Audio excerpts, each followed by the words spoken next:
Deja vu all over again. We are back at the Lusail International Circuit for the deciding race weekend of the FIA World Touring Car Championship for 2017. Hello, good evening, everybody. Good morning, good afternoon, wherever you are. Thank you for joining us as we get ready for the last two races of the 2017 season and the last two races under the current set of regulations for the technical side of the sport. Next year, we understand there is likely to be a sea change in the machinery used in the FIA World Touring Car Championship, but hopefully lots of familiar names and faces will still be with us. Hello, I'm Martin Haven. Matt Neal will be with us in just a second as we get ready for the start of the action. So for those of you who haven't quite caught up with proceedings earlier today, here's the deal. Volvo's Ted Björk, the championship leader, coming here by 6.5 points, has added 2 further points to his tally, is now 8.5 points ahead of Honda's Norbert Michelisz. And that's because Norby had a brake problem. The master cylinder seized during the second qualifying run. He was 4,000ths of a second, 400ths of a second away from being in 10th position on the qualifying order, which would have put him on the reverse grid pole. However, it is this man, Kevin Gleeson of the USA, who is our reverse grid pole sitter. So he is the pole man for the second time this season on the opening race of a World Touring Car weekend. As he comes round to the grid, everybody else is forming up nicely in their positions. The story of Norbert Michelisz then is he got no points out of qualifying, and he will start both races here from 11th place. Mehdi Banani, you are P4 in this opening race. What do you feel like you can do? You know you've got the pace. Can you get around those top 3? I hope so. For sure, our goal is to fight for the overall championship. We are still on the good position and we are still good challenge now to fight for it. And it's not easy.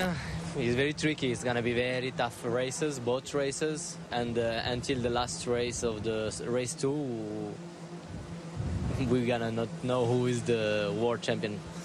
I hope to be on the top 3. This is my goal. I hope it's like a dream if I can do it. And I will do my best in race 1 to try to fight, to record maximum points and to stay connected with the top 3 drivers.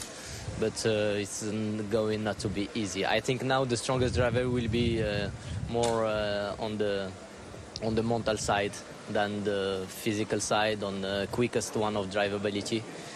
And I hope to be stronger in my mental. Thanks.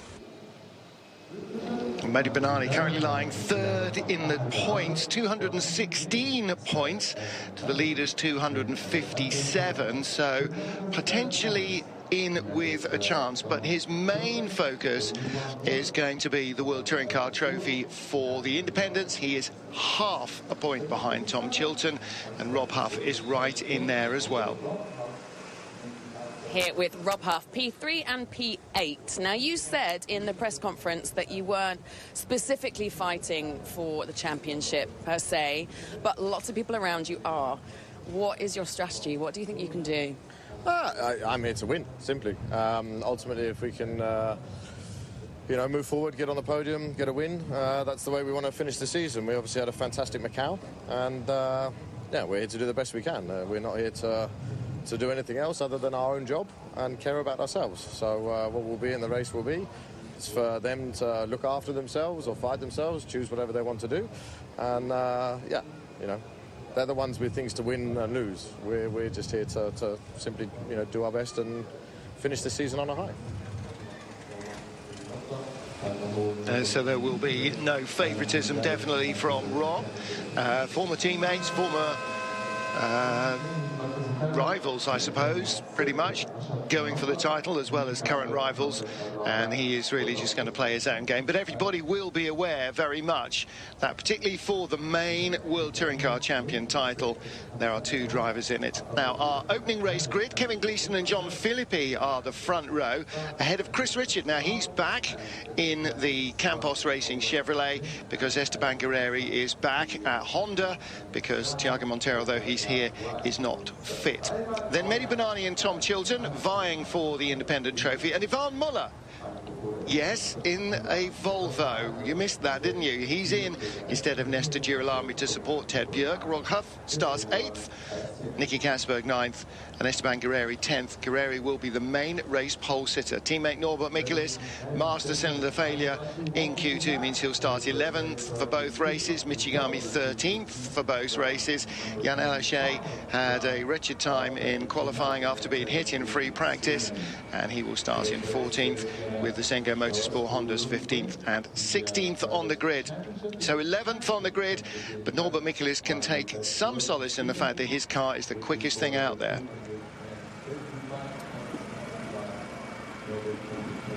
Hello everyone, I hope you can hear me. I hope you enjoyed your afternoon so far. As you can see, we arrived to the last race of the 2017 WTCC season.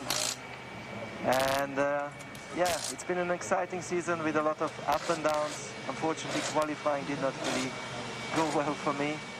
But starting from P11 after a technical problem, I still think all is there. It's possible to become a world champion. I'll do my best. Thank you very much for your support so far, and I promise to give you a good show. Bye-bye. Well, there's no doubt that Norby is a fighter.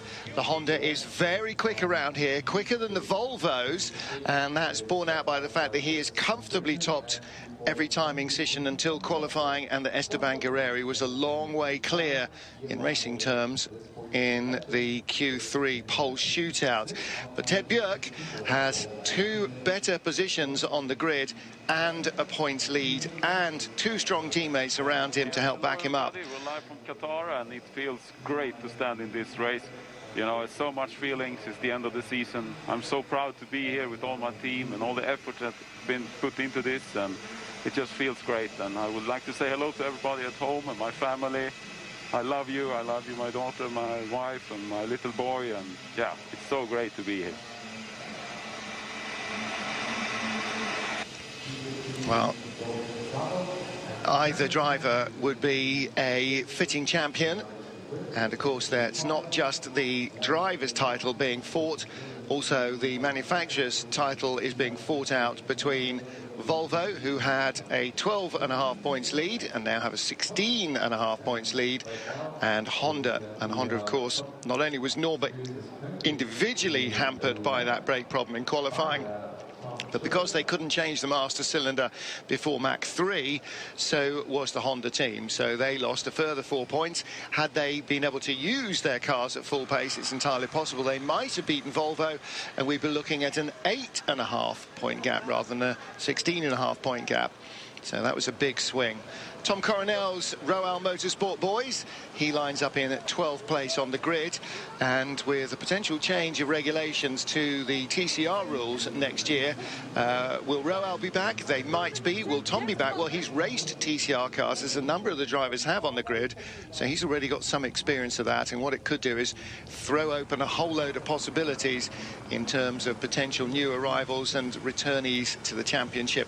But the big news is Norbert Michelis, only 11th place on the grid, and Matt Neal, that's a really tough break for him, but the only thing he can do now is completely forget about it and bear in mind that he's got the quickest car in the place. So we'll get to that in just a moment. Take a quick pause for our Eurosport viewers.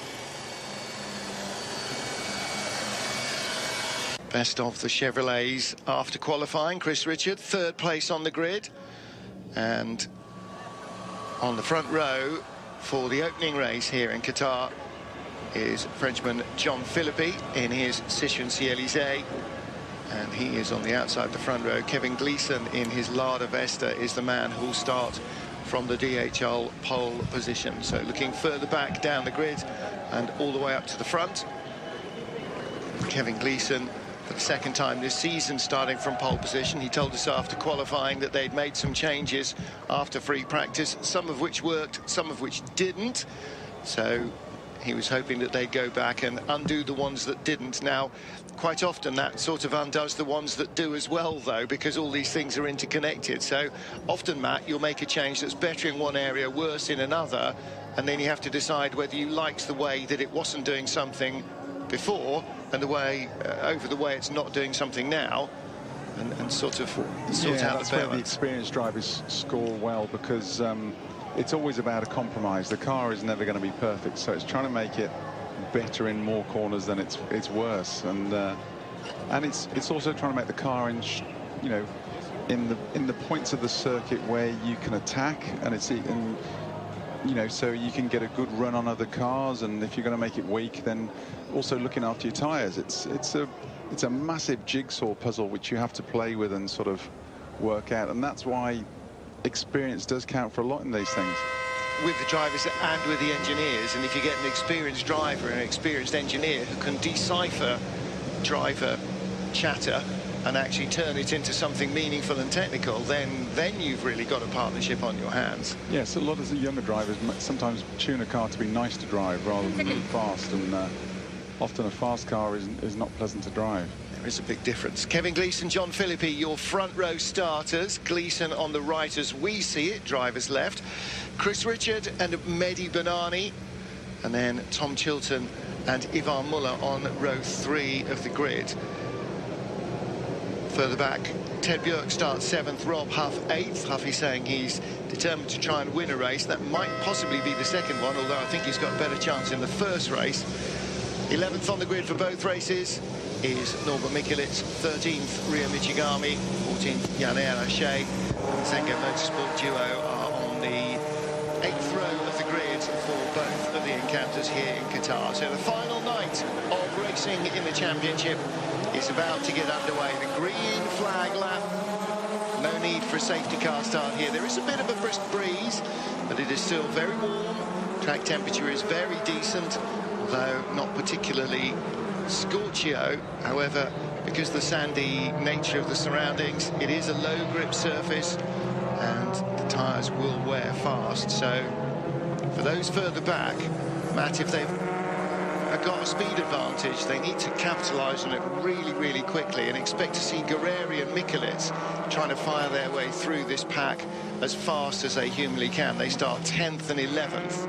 Yeah, all the teams were very worried about tyre wear when we came here last year, and with the low grip surface, you do promote sliding and so accentuate tyre wear, but the tyres held on really well, and we had some absolutely cracking races, and people were able to move up and down positions. So as we say, it's not over for Michelitz, but his big problem is he's starting both races behind not one but all 3 Volvos with decent pedalers and some quite wild cats in there. So he's had the pace. Yeah. When this Honda's been running in free practice, he was literally unmatchable. And in this opening race, that guy in front of him, who's right in front of him now, they're 10th and 11th on the grid, Esteban Guerreri. Guerreri's going to have to just try and, open the door, and Norby's going to have to try and follow him through.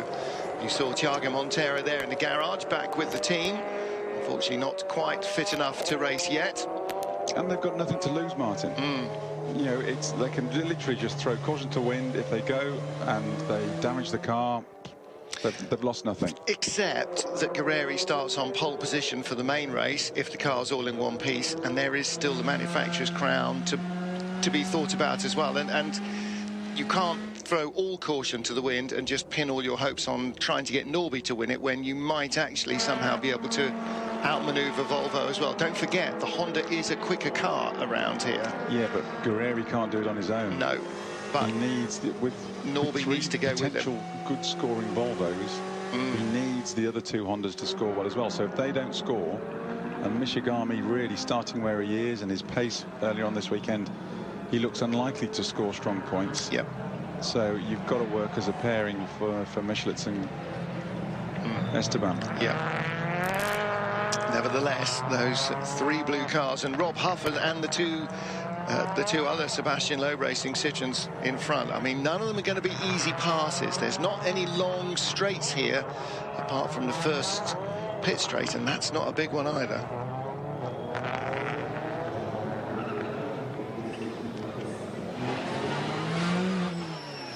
Nervous times in Qatar. The FIA World Touring Car Championship comes to its conclusion. 2 races to decide almost everything in the championship. The driver's crown, the manufacturer's title, the independent's crown, the team's title are up for grabs. And it's going to be very interesting to see exactly how this works. On pole position for our opening race, Kevin Gleeson's Lada ahead of John Philippi, Chris Richard and Mehdi Benani. The Drivers' Championship contenders, 7th on the grid, Ted Björk, 11th, Norbert Mikelitz. We are ready to get this underway. It's Volvo versus Honda, advantage Volvo. It's Björk versus Mikelitz, advantage Björk. Can either of those advantages be overhauled in 2 races? 55 points maximum on offer. Mathematically, it can be done. Okay, the field is complete, waiting for the red lights to come on. Green flag waves. 5-second board being given by our race director, and the red lights are on.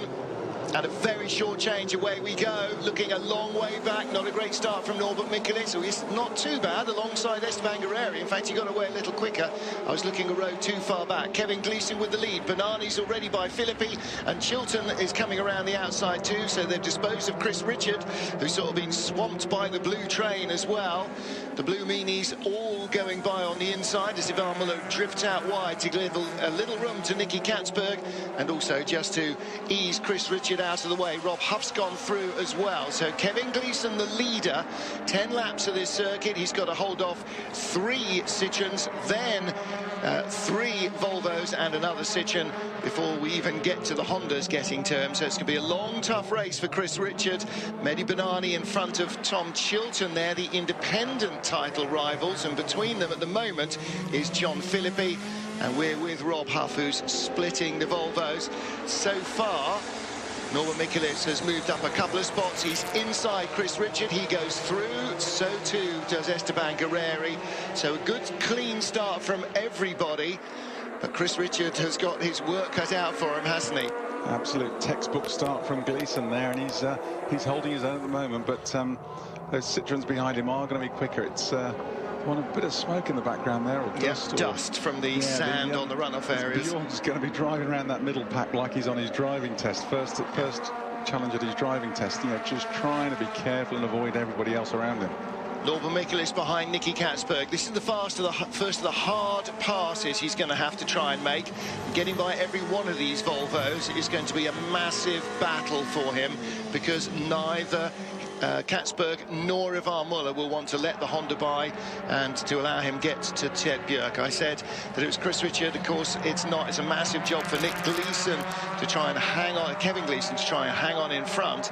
But at the moment, he is the race leader, 1 lap down. Mehdi Benani is sizing him up from behind. What's the Volvo Lada got in terms of legs? Well, hang on a minute. They've got away from Mehdi Benani behind. Rob Huff trying to get around Ivan Muller. Benani's gone all the way around the outside. Yeah. Well, he's got the grip in the Citroen, hasn't he? And manages to use it early on. Chilton inside John Philippi, so he moves up to 3rd. But between him and Benani is Gleeson, who is also an independent. So at the moment, Benani has taken the lead of the Indies from Chilton. Looking back from Mehdi Benani now, he's got to clear off and assume that Chilton will have to spend another lap following Kevin Gleeson before he can try and get by on the straight and into corner 1. Chilton's going to see Benani disappearing off up the road now, and he's going to wonder, he needs to make hay, he needs to get past Gleeson and make chase. Yeah, trying to stick his nose through on the inside there. Didn't work for him, and he's lost a bit of ground to John Philippi, and here comes Ted Björk, first of the Volvos. Mikelitz can't get by Katzberg. And Huff can't get by Muller either in the other Volvo, which is the middle of the 3. Huff cutting the corner. You saw the sand coming up in the air, the dust. Yeah, Muller's going to be under increasing pressure from Huff very soon, so Yeah, can't afford just to sit there and relax. He's got to take the opportunities if they come his way. Well, he's outscoring Norby at the moment, but he's not putting it out of reach. Norby is not yet in a position to get by Nicky Catsburg. He's in 9th place, so he'll score a couple of points, but that's not really doing him many favours. At the moment, where's Ted? 25, 18, 15, 13, 12. And he'll get a 10-point advantage, which will put him 16.5 points ahead, 18.5 points ahead. So it's not quite enough in a 30-point maximum score for race 2. We'll keep this alive as it is now. Michelitz has been quick all week in that final 2 sectors, but he just doesn't seem to be able to get up onto the back of Catsburg. Okay, well, now that's what Guerreri is thinking. Okay, Norby, you can't get to him. Let me get through and open the door. And Gleeson with Chilton around the outside. He's going for second, exactly as Banani did. Saw it done. And it's that outside-inside move.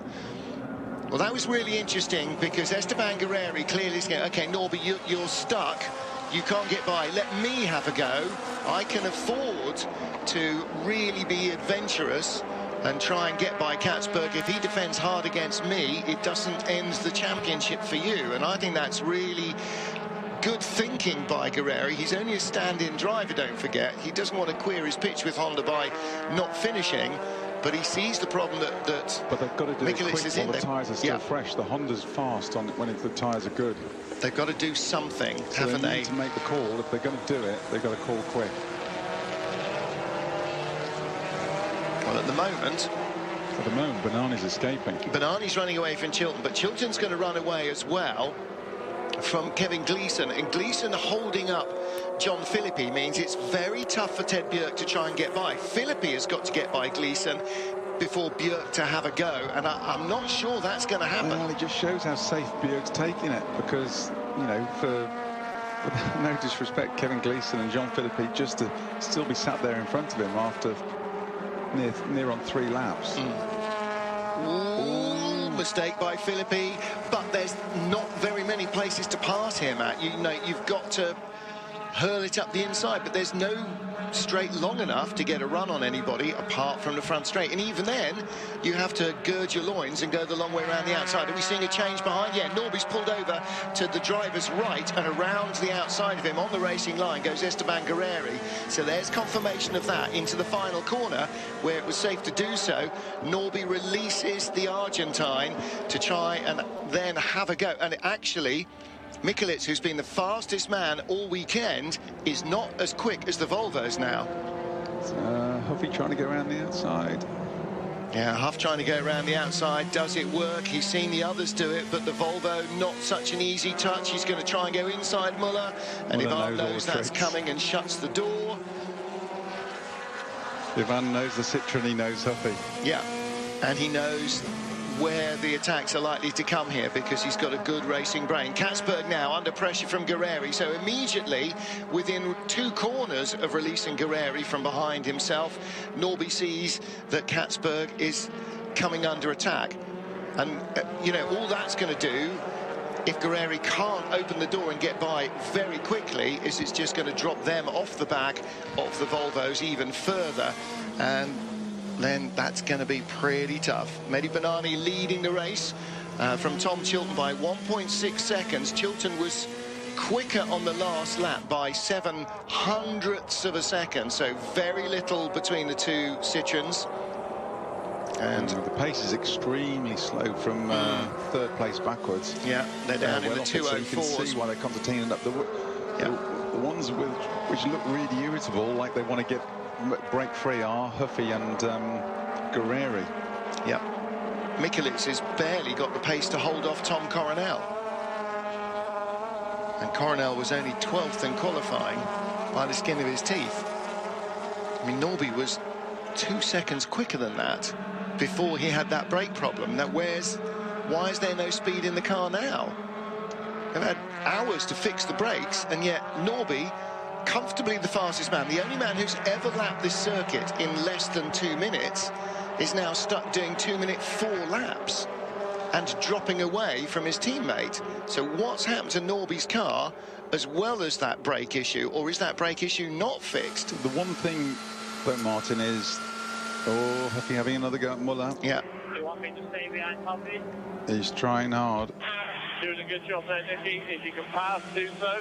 But just remember the risk. Yeah, just remember the risk. The risk being if you get it wrong, you allow the Hondas to go through. Just to recap, these TC1 cars, they're very reliant on the aero. So when they get in a crocodile like this, you've got the front guys, they do lose downforce, they lose grip, and so they struggle to really exploit and get the times. When the front two, who are setting better times, are in clear air. Yeah.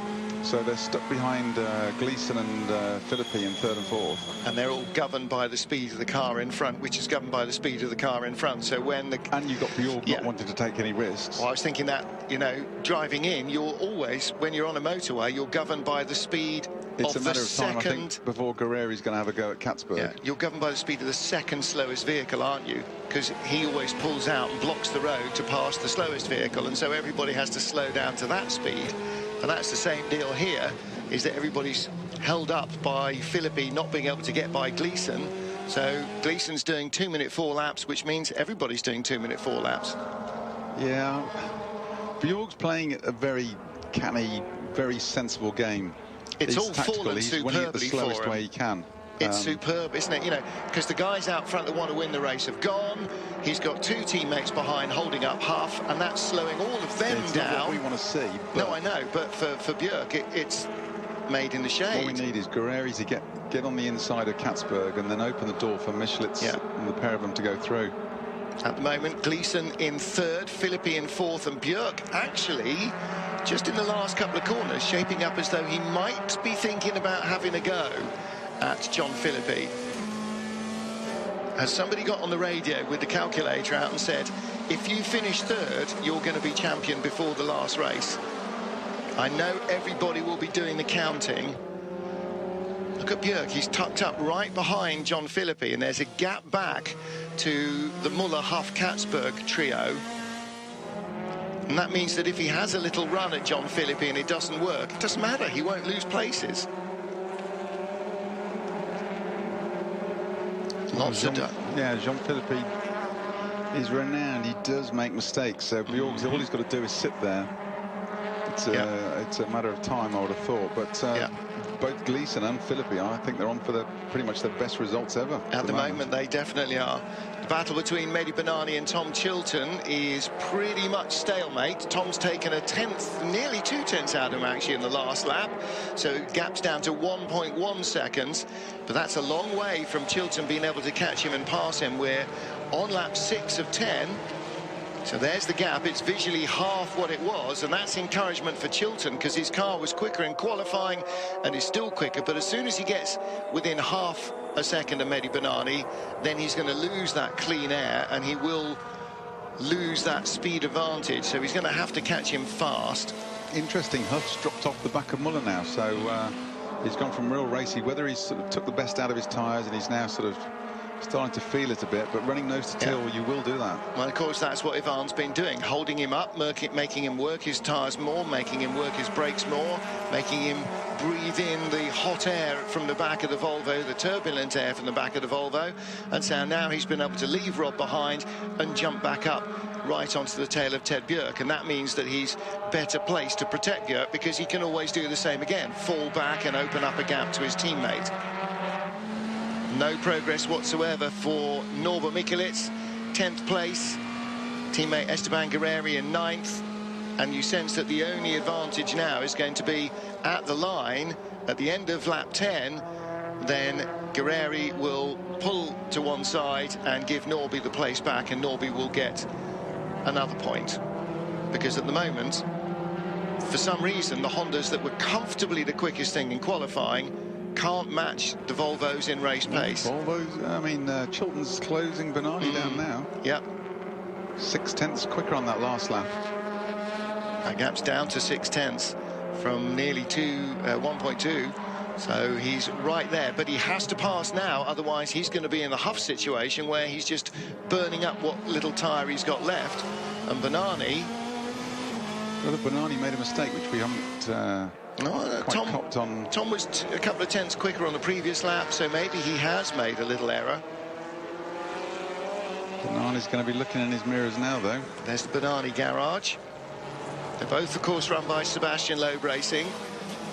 Different raft of sponsors, and they are battling each other. You can see as Bernani just cuts the corner there, how much sand gets thrown up in the air every time. So bragging rights, last ever weekend TC1 regulations. Everybody wants a win.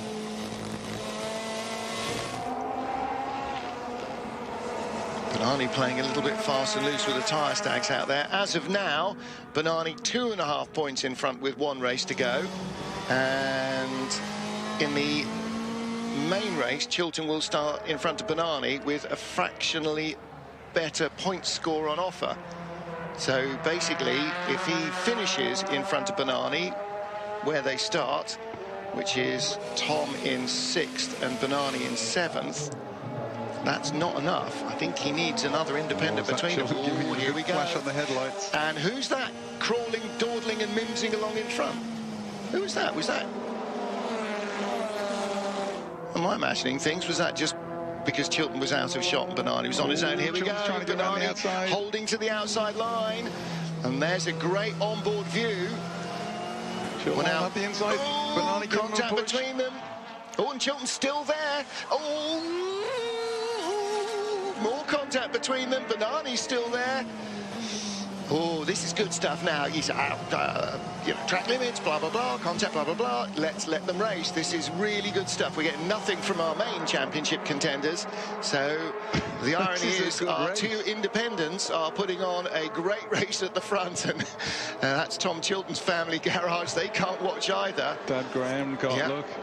Well, listen, this is exactly what we wanted to see. A literally door-handled, or in this case, wheel arch to wheel arch battle. Well, this is for the independents. Supremacy. This is for championship. Exactly right. And Bernani knows that if Chilton finishes in front of him now, then he's got no options for the next race. He must finish in front of Chilton. Chilton is definitely the quicker of the 2 at the minute. He is at the moment. He's going to throw everything, including the kitchen sink at him. He's got a little bit of an underlap. Wrong side. Wrong side. A little bit of a nerve. And that's the problem. There are no sort of consecutive corners here. Oh, apart from here. 12, 13, 14, 3 right-handers in succession. You use all the road, all a little bit more. And he's got through. Now, can he hang on, or can Bernani come back at him?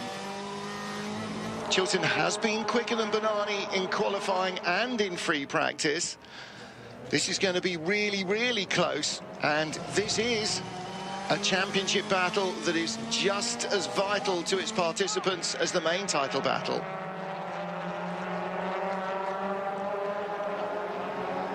Across the line comes the new race leader, Tom Chilton, the 3rd different leader of this race.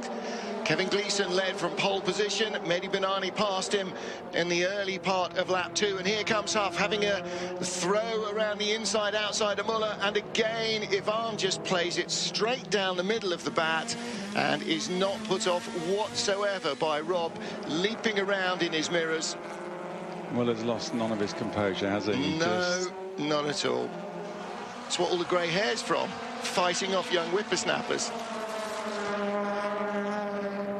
Absolutely straight down the middle. Flashbacks of Chevy Cruise days, isn't he? Yeah. Absolutely right. And behind him is still Nicky Katzberg in 8th. Norby's now up to 9th. Guerreri's given him the spot back. So Guerreri back down to 10th. Norby's now scoring a couple of points. And Ted Björk only in 5th position. But Ted Björk doesn't have to have a massive point score. He just has to not score fewer points than Norby in these 2 races, and that's all there is to it. Martin, he doesn't even have to be in front of no, Norby. But he just has to not score a lot fewer. He just needs to finish and be in a position, keep his car in one piece, and be there for the second race. No, the cards have just fallen wonderfully for Ted Björk today. Yesterday it was looking a little bit like the Volvos were under pressure, and suddenly today some pressure relief valve has blown off and they are very much more comfortable. And in race pace, While Norby throwing up the dust clouds behind him. But if Huff and Citroën is struggling to get by, then Norby, in the quickest car in the place, the Honda, is still definitely struggling to get by.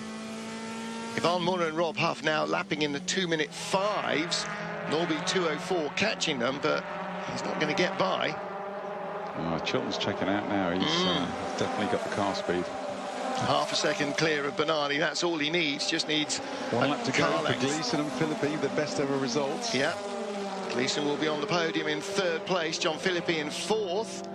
And no need at all for Ted Bjerg to attack him. If Bjerg needed to win this, you can bet he'd have found a way, or engineered a way, made a way of getting by the Frenchman, but he doesn't need to win it.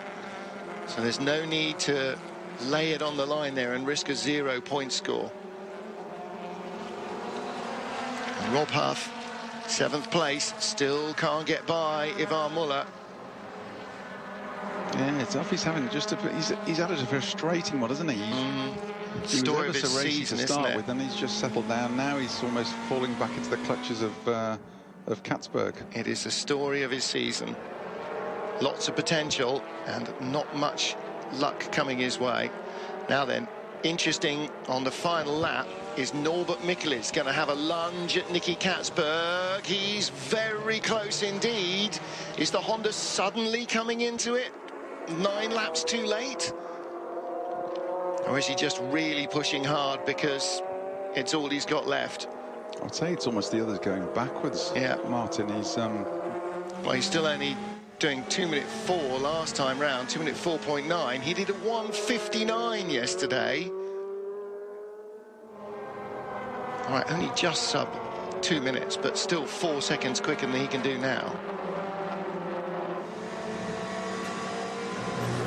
Well, for Norbert Mikulits, this is an enormously frustrating race. For Ted Bjerg, probably highly tense. And for Tom Chilton, instead of slipping behind Mehdi Bennani in the points, he's now going to creep a fraction further away. Checkered flag awaits the end of 10 green flag laps. No safety cars, no slow zones, no full course yellows, no interruptions at all. And Chilton gains on Mehdi Bennani, opens up an advantage. It's victory in the opening race for Tom Chilton.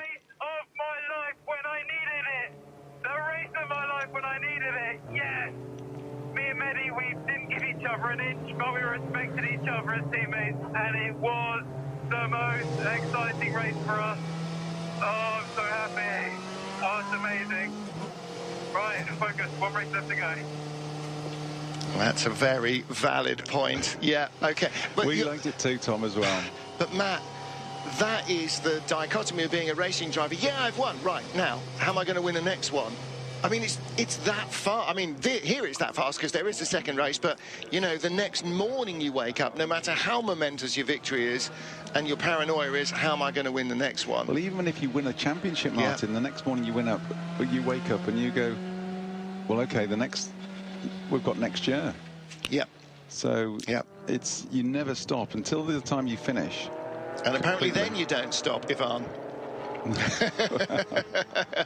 You get called up late in the day to come and ride shotgun. And he did a damn good job of riding shotgun that race, didn't he, as well? Absolutely. And there you go. And it's not to say that Nestor Girolami wouldn't have, but if you've got a 4-time world champion on the strength and you want to win the championship, then, you know, you use what cards you've got. I reckon pulling Muller back into the frame, Ronnie Hartfelt will have had a lot to do with that. Entirely possible. Let's hear from Ted Bjerg.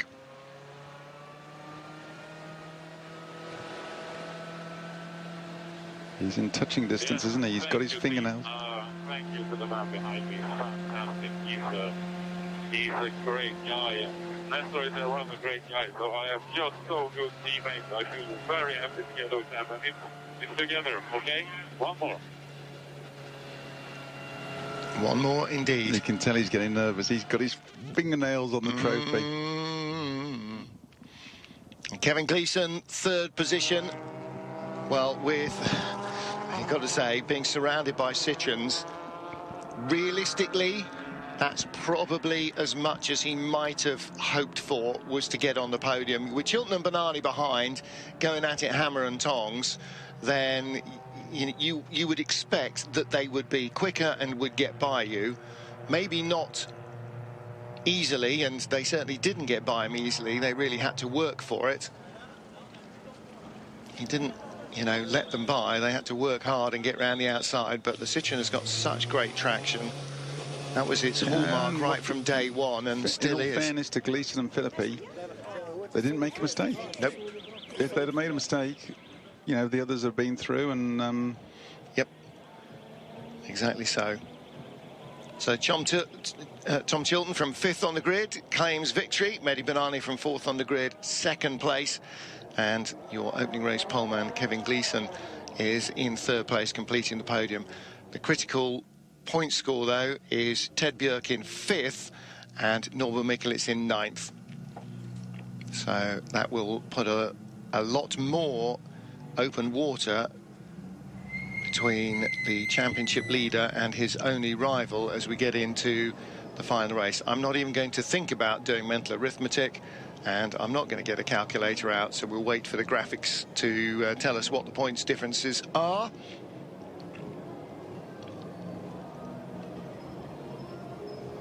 And none of the pressmen have yet come up with an answer either. So Volvo now 8.66 ahead of 8.34 for Honda, so what's that, 32.5 points. So it is still going down to the final race between the manufacturers. Volvo's, unless they all suffer a cataclysmic Peugeot Le Mans style engine failure, then they are more than one hand on the trophy. They've got it in there under their jacket, and they're sneaking quietly out of the room with it at the moment.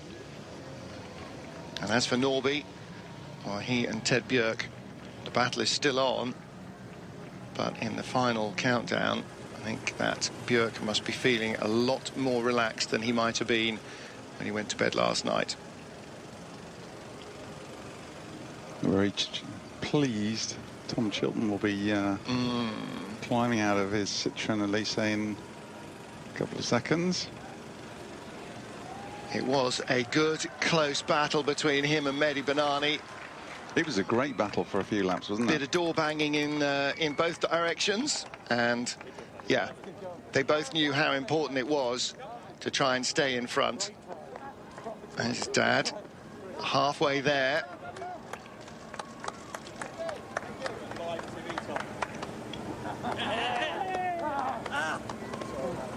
So we'll try and get a word with him in a moment. And then hopefully the graphics generator will actually generate some points for the Drivers' Championship. Well, that does seem to be struggling a bit at the moment. Alex Le Gouy is down in the pit lane with our opening race winner, Tom Chilton. So let's hear from Tom and Alex. Tom Chilton, you just said over the radio then that was the race of your life. You gave us such an exciting battle. Congratulations, winner, winner. You stalker, chicken dinner. Oh, wow, yeah, I mean, it was the race of my life, not just in terms of how good the overtaking was, in terms of 1 minute Mehdi's got me, then I've got him back, and we weren't giving each other an inch. 1 minute I thought Mehdi was going to put me in the tyres. But in terms of this is for a world championship, an FIA world championship in my class, which I'm currently leading. We went into this round with me only half point ahead, and now got a few points ahead going into the last one, which I start ahead of Mehdi on. And it couldn't happen at a better time. I'm really, really happy with the car at the moment, which you can see on circuit. And in my team, thank you so much for all the hard work. We are absolutely delighted. Well done. Okay, so Norbert Mikulits now trails by 16.5 points with 30 on offer in the main race here in Qatar. So that is the main Drivers' Championship battle. And that's how they finished in the opening race.